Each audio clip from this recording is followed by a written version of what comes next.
Assalamualaikum warahmatullahi wabarakatuh. Kami dari kelompok 13 akan mempresentasikan materi mengenai uji mikroba jamur. Adapun anggota kelompok kami yaitu Feby Febrianti Fajar dengan NIM akhir 029 dan saya sendiri Disyaindira Rahmadanti dengan NIM akhir 209.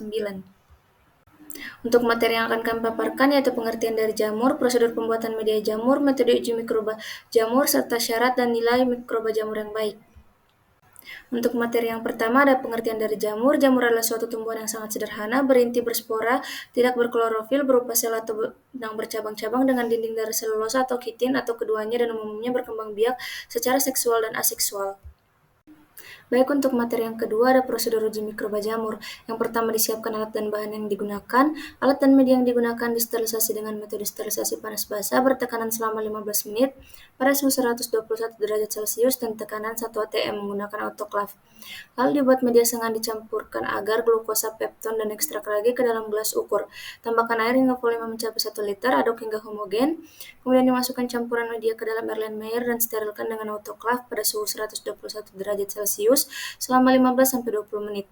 Setelah disterilisasi, biarkan media dingin hingga suhu 45-50 derajat Celcius. Tambahkan pH indikator jika diperlukan.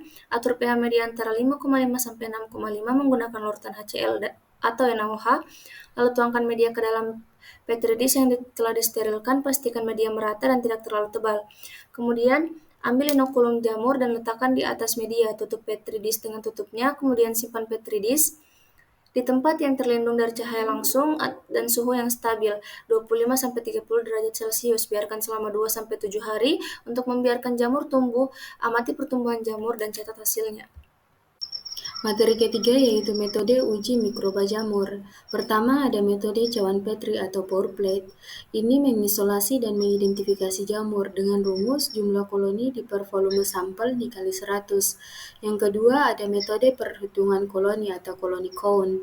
Dia menghitung jumlah koloni jamur dengan rumus jumlah koloni per volume sampel dikali 100. Untuk metode MPN atau most probable number, dia mengestimasi jumlah mikroba dengan rumus MPN sama dengan jumlah tabung positif per jumlah tabung dikali 100. Materi keempat yaitu syarat dan nilai mikroba jamur yang baik. Di sini terdapat dua kriteria yaitu kriteria umum dan kriteria spesifik.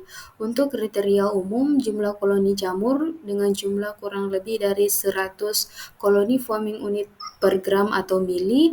Yang kedua, ada jumlah spora jamur dengan jumlah kurang lebih dari 10 koloni forming unit per gram atau mili. Ada kekeruhan atau turbiditas dengan jumlah kurang lebih dari 0,5 NTU atau net velometric turbidity unit, pH dengan pH 5,5 sampai 6,5 dengan suhu inkubasi 25 sampai 30 derajat Celcius. Untuk kriteria spesifik, terdapat makanan dan minuman dengan jumlah kurang lebih dari 10 koloni fuming per unit, dengan obat-obatan dengan jumlah koloni kurang lebih dari 100 koloni foaming unit per gram atau mili, kosmetik dengan jumlah kurang lebih dari 100 koloni foaming unit per gram atau mili, air minum dengan jumlah kurang lebih dari 1 koloni foaming unit per 100 mili, dan lingkungan kerja dengan jumlah kurang lebih 500 koloni foaming unit per meter kubik. Baik, itulah tadi hasil presentasi dari kelompok kami. Lebih dan kurangnya mohon dimaafkan. Wassalamualaikum warahmatullahi wabarakatuh.